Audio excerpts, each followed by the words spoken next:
राज्यातील लाडक्या बहिणींसाठी एक आनंदाची बातमी आहे, कारण आता ऑक्टोबरचा महिना येत्या 1 ते 2 दिवसामध्ये जमा होणार आहे.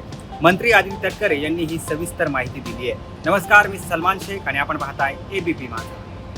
सप्टेंबरचा हप्ता जमा झाल्यानंतर ऑक्टोबरचा हप्ता नेमका कधी जमा होणार असा प्रश्न लाडक्या बहिणींच्या मनात होता.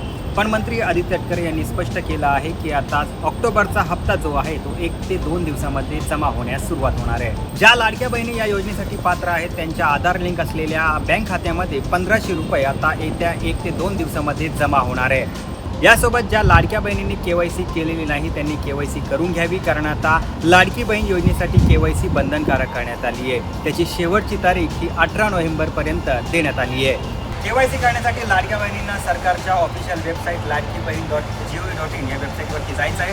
त्यानंतर तुम्हाला तुमचं स्वतःचा आधार कार्ड, पतीचा किंवा वडिलांचा आधार कार्ड नंबर दाखवून केवायसी पूर्ण करायची आहे आणि त्यानंतरच तुम्हाला आता लाडक्या बहीण योजनेचे पैसे मिळणार आहे. तुम्हाला ही माहिती कशी वाटली आम्हाला नक्की कळवा आणि जास्तीत जास्त लोकांपर्यंत हा व्हिडिओ शेअर करा आणि पाहत रहा एबीपी माझा.